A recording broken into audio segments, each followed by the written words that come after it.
पिछले लेसन में हमने बात की थी कि कंबाइंड मीन के ऊपर क्वेश्चन किस हिसाब से बन सकते हैं और साथ ही में मीन, मीडियन और मोड के ऊपर जो रिजल्ट था उसके ऊपर क्वेश्चन किस टाइप का पूछा जा सकता है। तो दोस्तों, आज के इस लेसन में हम डिस्कस करेंगे कि वेटेड मीन और वेरिएंस से रिलेटेड किस टाइप के क्वेश्चन हमसे पूछे जा सकते हैं। तो दोस्तों, अगर हम बात करें यहाँ पे इस पहले एग्जाम्पल की, तो यहाँ पे हमसे बोला गया है कि find the weighted mean of first n natural numbers. Natural numbers मतलब 1 से लेके इन्फिनिटी तक जो नंबर्स होते हैं वो हैं नेचुरल नंबर्स। अब यहाँ पे फर्स्ट n नेचुरल नंबर्स का मतलब 1 से लेके n तक नेचुरल नंबर्स का हमें वेटेड मीन बताना है। तो दोस्तों, सबसे पहले तो हमें पता होना चाहिए कि वेटेड मीन होता क्या है, क्या उसे निकालते हैं।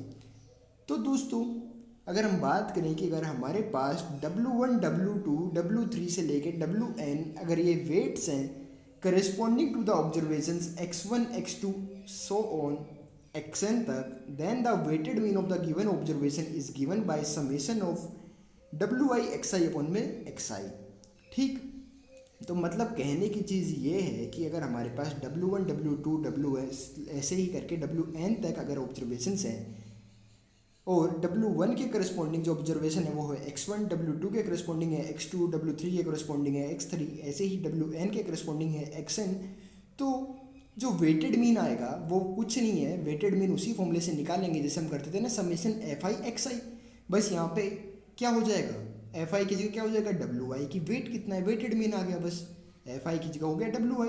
तो हमारे पास जो मीन निकालने के लिए आया वेटेड मीन, वो फॉर्मूला हमारे पास क्या आ गया, summation WI xi upon summation xi। बस ये सिंपल सी चीज़ है। तो आइए अब देखते हैं कि हमारे क्वेश्चन में ये चीज़ किस हिसाब से लगेगी। तो दोस्तों, हमें पहले n नेचुरल नंबर्स का वेटेड मीन बताना है।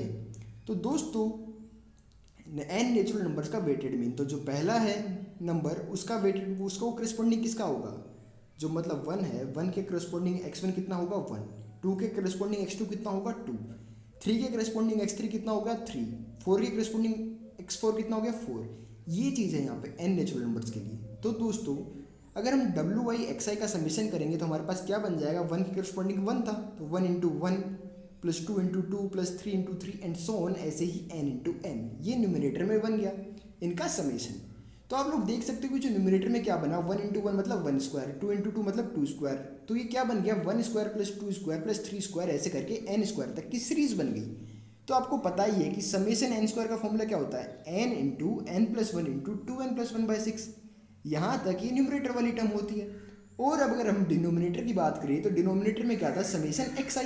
अब समेशन xi की बात करें तो समेशन xi मतलब पहला x1 क्या था 1, x2 क्या था 2, x3 क्या था 3, x4 क्या था 4। तो ये क्या बन गया, 1 से लेके n तक का समेशन बन गया, 1 प्लस 2 प्लस 3 प्लस 4, ऐसे करके हम देख सकते हैं कि तो ये 1 से लेके n तक का एक समेशन बन जाएगा। तो 1 से लेके n मतलब n नंबर्स का जो एडिशन है वो क्या आएगा, n इंटू n प्लस 1/2, ये इस फॉर्मूले से मिल गया। तो हमारे पास जो ऊपर देखा हमने कि न्यूमरेटर में, तो वहाँ पे क्या बन गया समेशन n स्क्वायर, और नीचे क्या बन गया समेशन n नेचुरल नंबर्स। तो हमारे पास जो ऊपर आया उसको आया हमारे पास n into n plus 1 into 2n plus 1/6, ये समेशन n स्क्वायर का फॉर्मूला होता है। फिर समेशन n का फॉर्मूला होता है n इंटू n प्लस 1/2। तो दोस्तों, हम देख सकते हैं कि इससे n इंटू n प्लस 1 वाली टर्म कट जाएगी और फाइनली हमारे पास जो आएगी न्यूमरेटर बाय डिनोमिनेटर की वैल्यू, वो आ रही है हमारे पास 2n प्लस 1/3। तो दोस्तों, फर्स्ट n नेचुरल नंबर्स का जो वेटेड मीन हो जाएगा वो क्या होगा, 2n प्लस 1/3। तो ऐसे करके हम वेटेड मीन आसानी से निकाल सकते हैं। वेटेड मीन में कुछ अलग नहीं है, वेटेड मीन में बस fi की जगह WI कर देना है, सिंपल सा काम है। तो दोस्तों, आइए अब देखते हैं नेक्स्ट प्रॉब्लम। तो अब अगर हम बात करें यहाँ पे नेक्स्ट प्रॉब्लम की, तो ये प्रॉब्लम बेस्ड है उन रिजल्ट्स पे जो हमने डिस्कस किए थे पहले, क्योंकि अगर हम उन रिजल्ट्स को यूज करेंगे तो ये प्रॉब्लम आसानी से सिंपली सॉल्व हो जाएगी एक लाइन में, अदरवाइज आपको कैलकुलेशन करनी पड़ेगी। तो आइए देखते हैं कि प्रॉब्लम है क्या। तो दोस्तों, यहाँ पे अगर हम बात करें इस क्वेश्चन की, तो इस क्वेश्चन में हमें बोला गया है the variance of 20 observations is 7 if each observation is multiplied by 3 and thus then shifted by 5, then find the variance and standard deviation for new observation। दोस्तों ये वो टाइप के क्वेश्चन है जो जेईई पूछता है कि हमारे पास पहले जो 20 ऑब्जर्वेशन थे उनका वेरिएंस हमें पता था, वो कितना था 7। ठीक, अब हमने क्या हर ऑब्जर्वेशन को सबसे पहले तो 3 से मल्टीप्लाई कर दिया, उसके बाद जो वैल्यूज़ आई उनको हमने 5 से शिफ्ट कर दिया। मतलब मान लो अगर हमारे पास 7 से मल्टीप्लाई करने के बाद वैल्यू x आई तो x के बाद हमने क्या किया x+5, तो फाइनली जो रिजल्ट हमारे पास है वो x+5 वाली फॉर्म में। तो अब हमें बताना है कि जो x+5 वाले नंबर्स हैं इनका स्टैंडर्ड डेविएशन और वेरिएंस क्या होगा। तो दोस्तों ये चीज़ अगर आपको रिलेशन से नहीं पता है, वो रिजल्ट्स याद नहीं है, तो ये क्वेश्चन लेंथी बन जाएगा और उसको करने में दिक्कत आएगी।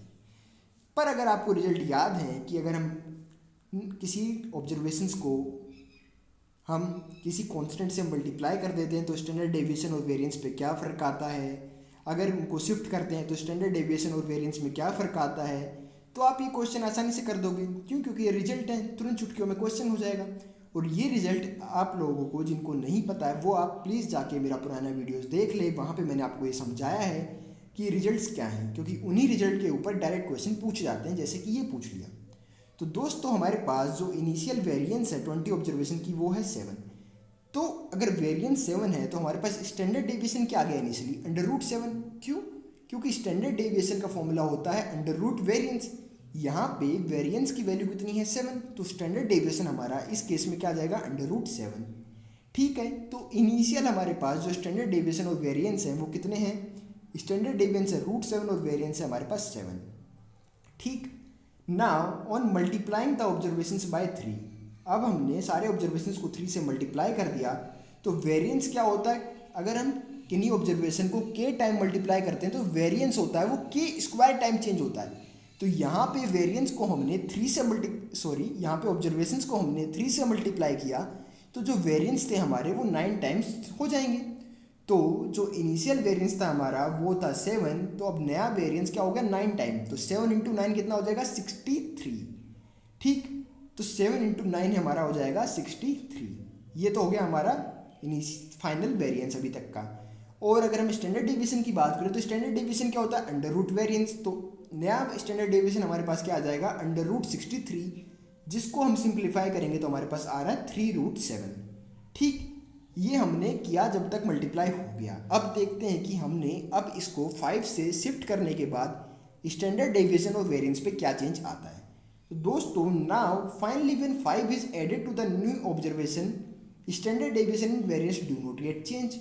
तो मैंने आपको पहले बता चुका हूँ कि स्टैंडर्ड डेविएशन और वेरिएंस में ऑब्जर्वेशंस को किसी कांस्टेंट से मल्टीप्लाई करने पे ही चेंज आता है, उन पे शिफ्ट करने से मतलब घटाने पे फिक्स नंबर या ऐड करने पे फिक्स नंबर पे उनमें कोई चेंज नहीं आता।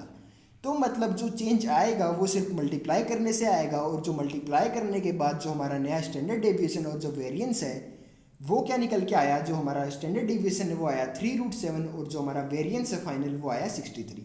तो दोस्तों अगर आपको पता होता कि शिफ्ट करने से कुछ फ़र्क नहीं पड़ता और मल्टीप्लाई करने से वेरिएंस k² टाइम हो जाता है तो अपना क्वेश्चन चुटकियों में पहले ही ख़त्म हो जाना था, 30 सेकंड भी नहीं लगते। पर अगर आपको ये रिजल्ट पता ही नहीं है तो आप अपना दिमाग लगाते रहो और टाइम वेस्ट करते रहो। इसलिए ज़रूरी है कि हमें सारे कॉन्सेप्ट पता होना चाहिए जेईई मेंस के एग्ज़ाम में बैठने से पहले, ताकि क्वेश्चन करने में हमें टाइम ना लगे और फालतू काम कहीं भी टाइम वेस्ट ना करें और आसानी से ये सारे क्वेश्चन इस चैप्टर के सोल्व कर दें। तो दोस्तों ऐसे ही न्यूमेरिकल्स की प्रैक्टिस करने के लिए आप देखते रहिए मेरे वीडियोस। आने वाले वीडियोस में हम और प्रॉब्लम्स डिस्कस करेंगे। तो दोस्तों मैं उम्मीद करता हूँ कि आपको ये वीडियो पसंद आया है। दोस्तों अगर आपको ये वीडियो पसंद आया है तो प्लीज़ इस वीडियो को लाइक करिए और हमारे चैनल को सब्सक्राइब करिए ताकि आने वाले वीडियोस की अपडेट आपको मिलती रहे। Thank you friends.